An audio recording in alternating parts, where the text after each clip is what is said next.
manifestació estava convocada davant l'Ajuntament i s'acabava davant el meu domicili, ho reconeix explícitament. Els Mossos d'Esquadra van canviar la ubicació perquè vostès tenien intenció d'acabar la manifestació on viuen els meus fills.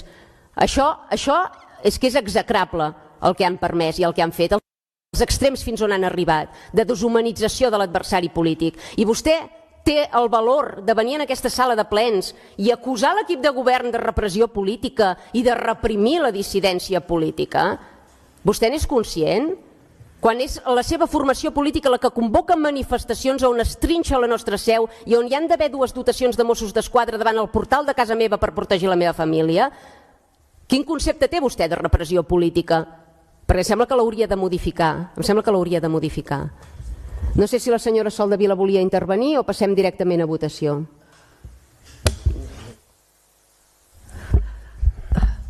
Nosaltres, quedi clar que condemnem qualsevol tipus de violència, sigui personal, material o verbal, i lamentem els desperfectes que es van produir a la seu d'Aliança Catalana ja finalitzada la manifestació. Desconeixem com va funcionar tot el seguit de la manifestació i què és el que va passar. I sí que estem d'acord amb totes les condemnes que fa en el seu argumentari. El que no ens agrada és aquest to que fa servir sempre, que arriba un moment que et sents avassallat. Això, en el moment en què la vam llegir, ens vam sentir, dius, ostres, tot el que vostè diu, dit amb un altre to, li hauríem subscrit el primer dia, perquè és que jo crec que vostè no se n'adona del to que fa servir quan diu les coses, però estic d'acord amb tots els companys de que hem de condemnar i condemnem, perquè nosaltres creiem que no hi hauria d'haver cap tipus de violència, tot el que va passar el dia de la manifestació, i sabem molt de greu que tinguin tanta despesa a la seu d'Aliança Catalana. I per tant vull dir que, com ha proposat el company, votarem a favor de la moció, però sí que li hem de dir això, que quan vam llegir-la, quan la llegeixes, dius, ostres, és la manera de dir les coses, que no saps com enfocar-la la majoria de les vegades, no perquè el contingut i el d'allò final no sigui el correcte i el que nosaltres també pensem. Ja està, no tinc res més a dir. El text és el que he llegit.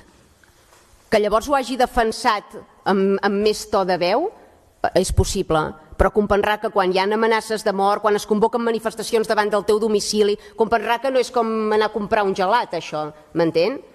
Vull dir que rere fons hi ha una pressió aquí, una pressió molt bel·ligerant contra meu i contra el meu equip de govern, perquè es té clara voluntat de que abandonem, de que reculem, i ho estan intentant per totes bandes, i comprendrà que evidentment que agafem un to bel·ligerant, perquè ja n'estem una mica tips de ser l'esca del pecat, ja n'estem una mica tips de que ens assenyalin, de que ens assetgin, de que ens rebentin les seus, de que ens rebentin les paradetes, de que amenacin els nostres fills o pengin cartells amenaçant-nos a nosaltres davant les escoles dels nostres fills. Comprendrà que això té un desgast psicològic, un desgast físic. És el que pretenen, no?, l'oposició que ens fa això, que abandonem. Doncs no només no abandonarem, sinó que atacarem amb bel·ligerància i farem complir fins al darrer dels dies que governem Ripoll les ordenances municipals, independentment de les manifestacions que ens convoqui la CUP davant de casa, independentment d'això, perquè hem vingut a fer valer el seny i l'ordre. Els ripollesos ens van avalar les urnes perquè féssim valer el seny i l'ordre, i és el que farem fins al final. I potser pujo el meu to, sí, però és que darrere hi ha tota una lluita. No és tan fàcil ser regidor d'Aliança Catalana com ser regidor de cap de les seves formacions polítiques, ja els hi garanteixo. El preu que paguem és molt més alt, i per tant el nostre to també és més alt, i tant que sí. Per què? Perquè hem patit el doble que vostès per ser asseguts aquí. Perquè se'ns qüestiona el doble que vostès per ser asseguts aquí. Jo no havia vist mai una fiscalització tan extrema contra el senyor Jordi Monell com la que vostès apliquen plenari rere plenari. No havia vist mai que els plens de Ripoll s'acabessin a les 12 de la nit. Mai ho havia vist. És evident que nosaltres se'ns mira amb lupa. I ja hi estem d'acord, són l'oposició i és el seu deure, perfecte. Però comprendran que això ens generi també una frustració i una pressió i que per tant el nostre to pugi. I que no puguem fer-ho amb la veu o amb la serenitat en què vostès s'expressen, perquè darrere nostre hi ha motivacions extres. Senyor Raigón.